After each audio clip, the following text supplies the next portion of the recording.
What are you doing here? Jesus Christ. You still here? Go like the video and subscribe, bro. Go, go, go, go, go, go. It's cold as hell in here, bro. Hold on. Give me a quick second.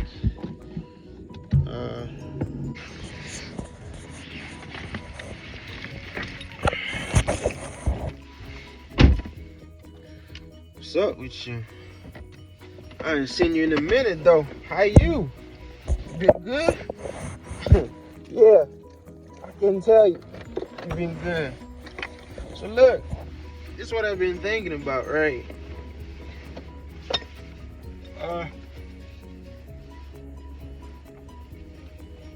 Sheesh. My fault. I got an Eli's headache though, but it doesn't stop the grind. So yeah, this is what I was telling myself, right? For some reason, I've been thinking about back home this whole week, and crazy enough, it took me way back, and I started realizing that had I not moved at the house where I was at back home, I would never be introduced to voodoo. So today's story time, it's about my first introduction to voodoo. So I was born in Port-au-Prince, Haiti. So keep in mind, from 1 year old up to like 4 or 5 years old, this whole story that I'm about to tell you about myself from 1 to 4 or 5, I don't really remember it. It's mostly from family members that I get like pieces of stories that I just put together. So when I was born, my mom's was with my pops for actually. My mom was with my pops when she was pregnant with me. But she told me that they broke up before I was born. So my sister actually was home with my pops and moms. By the time I was born, they were already separated, which is fine. So with that, I think she ended up leaving the house that we were living at. She went to live with her best friend. So it was me, my mom, my sister, and her best friend and family member. So we stayed there until I was 3-4 years old. And then when I hit 4 years old, one of my mom's friends told her about, hey, there's this space down to where they used to call it Prible. So it's like just somebody told her, hey, look, there's a space over there that they selling lands over there. So if you want, just go buy some lands. Sure enough, she went. She bought a decent portion of land though, and with that, she built what was our first house on this land. Keep in mind, at the time, it's like 2000 or early 2000 at least. With that, the money wasn't really that good, because even though she was separated with pops, I don't think they was like officially divorced. And even if they was officially divorced, she wasn't getting like no money from him or nothing like that. So she was like, all right, cool. With the small money that I have, I'm hold on, I'm trying to get some gas right now. Give me a second. So with the little money that she got, right, she decided to build a house. Well, it wasn't even a house. Really? What the fuck? Hold on. What's going on, boss man? Let me get 10 regular. Yeah, I did. did. I'm buying exactly $10 of gas. So back to the story, right? So boom. She got the land, and she didn't have much money, so she built 2 rooms. Like, it's like first room, second room, and she just put 2 rooms together, cover it with, I don't even know how you would call that in Haiti, what the translation is, but it's like a thin piece of metal that they stretch out into, not like a plywood, but like they stretch it out to the point where it could cover a top of a house. We call it tall, but I don't know what's the term for it here. I'll find it though. But yeah, so she did that, which was extremely dangerous. Not the, hold on. Thank you. So when I said it was dangerous, not the building of the house that was dangerous, but it was like that land at the time was borderline abandoned, because like I think our house was first, and then after like our house, so okay, here's how it was, right? So when I say it was dangerous, it's more of a like, here's a woman with 2 kids, 2 toddlers, you could say.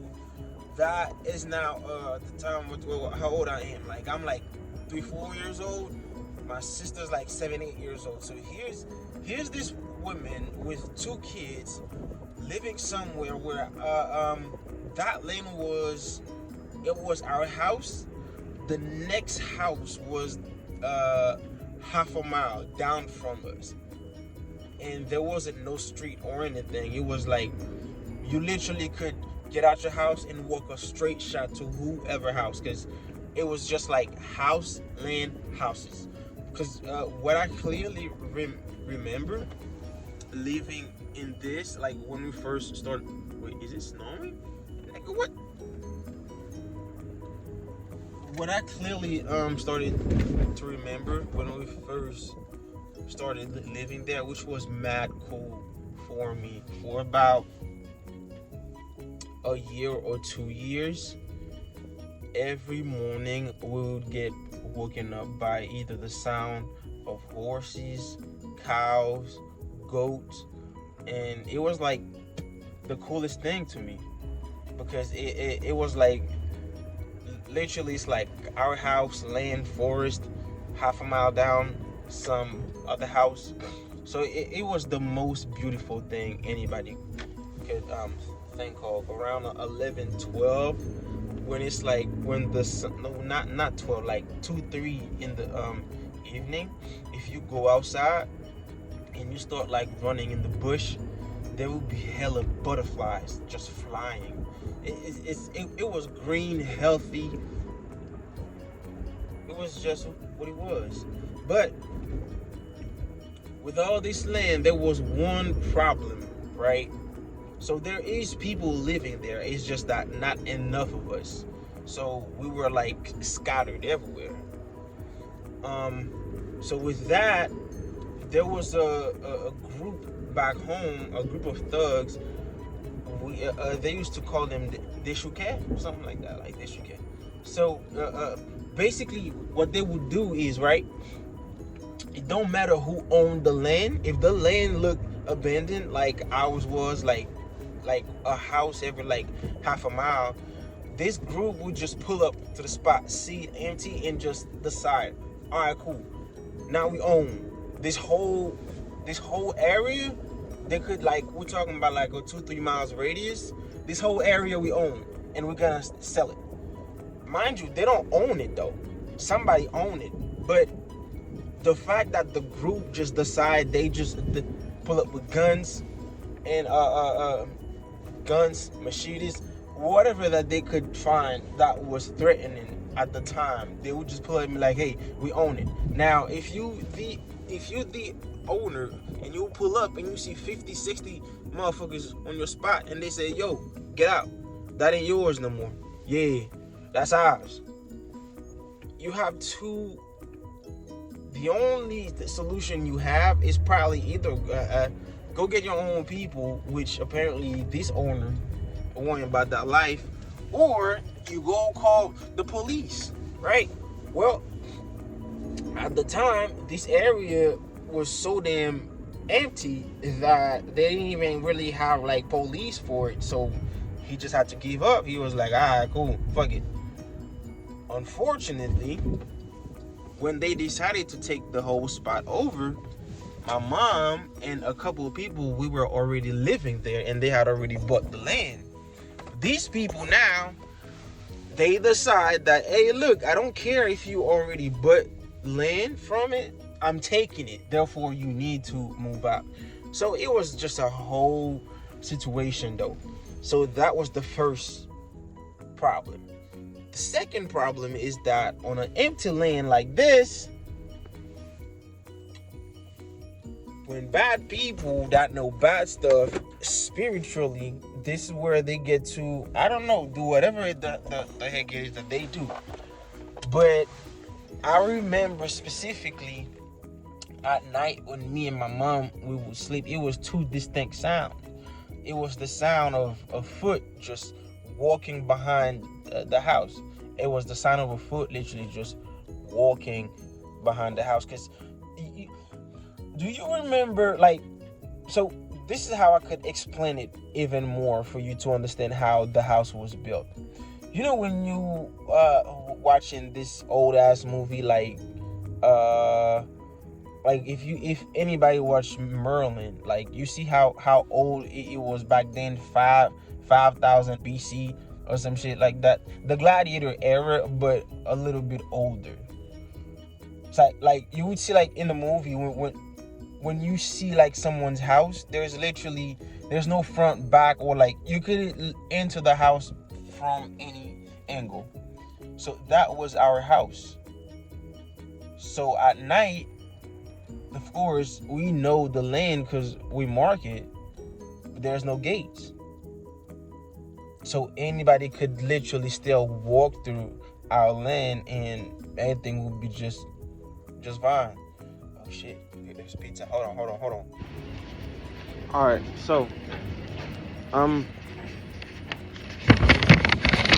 yeah, it was that open. So now, the area being so open, anybody could just walk back. And like at night, I shit you not, at night when we were all like trying to sleep, you would literally hear footsteps coming closer and closer to the house, and the door would shake. Like somebody would literally like move the door, shake it, trying to get inside the house. And then with that, you would hear like howling. I don't know if it's a dog or whatever it is. You would hear what's this? You would hear howling. Sometimes you would even hear a baby in the back of the house crying, like a full-blown baby crying. But at the time, I didn't even know what it was. What made me realize, okay, something is not right with this area was the very first night I came into contact with one of them. And I remember that night I was asleep. And like mid-sleeping, you ever had this feeling in your throat, like you want to cry, like you somewhere where you want to cry, but at the same time you're trying to hold your tears back, so you get this knot in your throat, like this uncomfortable feeling, and you get that knot right there. That was the first time in my life I've ever felt something like that. Like I felt the knot, and I also felt like I was choking. So I opened my eyes, and I literally started to not fight but I'm just like moving around. Like I'm moving my body with all my might, trying to move. But I just couldn't. I just couldn't move. And when I finally could open my eyes, damn, this camera is tilted. Alright, cool. When I finally could open my eyes, bro, what I saw in the room, when I finally could open my eyes, the first thing I saw in the room was my mom on her knees. There was a candle. My mom is she's Catholic and she's super religious. There was a Virgin Mary candle on the floor that she had lit up so she could actually see, because we didn't get electricity in this area until like I was like 7, 8 years old. So she's on her knees praying. My sister was sleeping safe and sound. And when I finally looked up, like I saw this gigantic, when I'm talking about, like, if there's a word worse than gigantic, enormous, like a big ass fucking hands just coming to me, like, and I'm trying to yell, I'm trying to say something, I just couldn't. I'm just, and like, it looks like I'm fighting, but I don't know.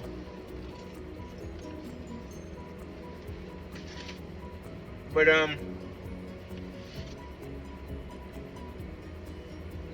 the hand was getting closer, the louder my mother was praying.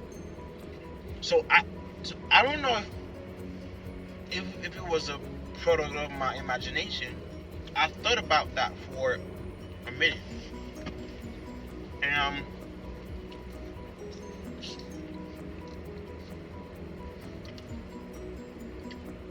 for some times I thought I was tripping, but I got confirmation because I think 2 or 3 days later, we went to see one of my mom's friend, and she was a priestess, or if that's what even you would call it, a female priest. And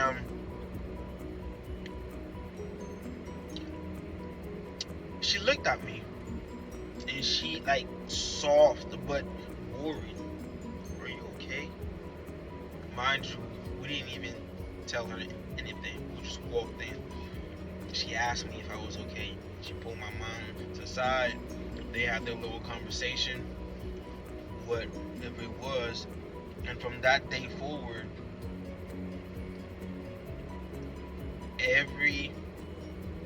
I'm not just gonna put the business out there, but I could tell you that every week I would get a bath every week at a certain day at a specific time with specific leaves saying specific things for 6 months every week. And since then, me and my sister have been good since then. Yeah. Well,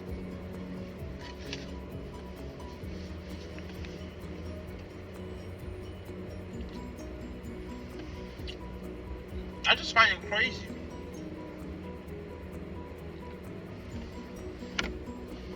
To just want to hurt somebody that you don't even know.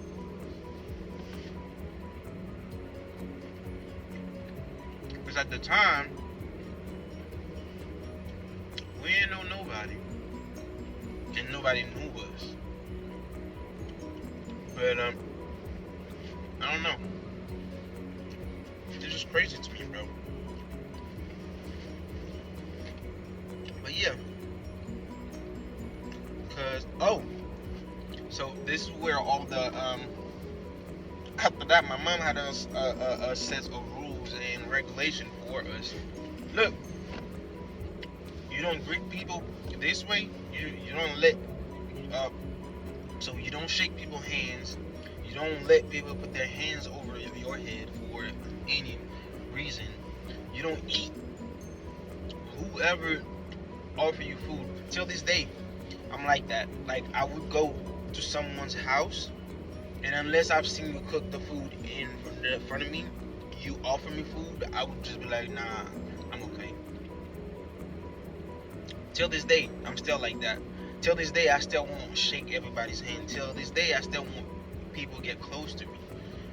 There's like certain position, like they like don't let people put you in that specific position because, for example, when I say position, don't go there.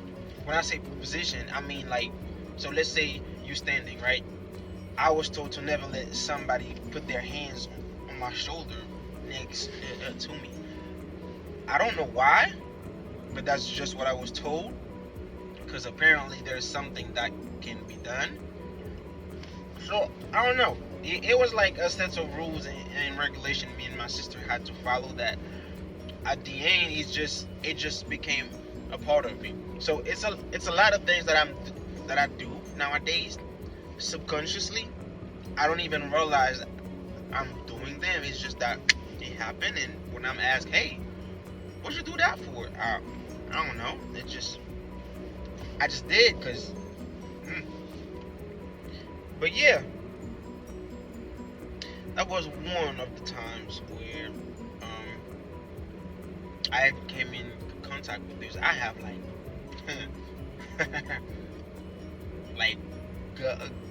hundreds, not probably like more than 20, probably more than 30 stories where we've encountered things like this.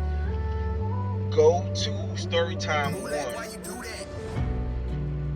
I have a similar story on Storytime 1. Check Storytime 1 out. And from Storytime 1, I have another story that I'm put out right after 2. So it's like it's completing something in Storytime. So if you watch this one first, go back, watch Storytime 1, then come back and watch this, and just wait for the next one to come. Alright? Peace out.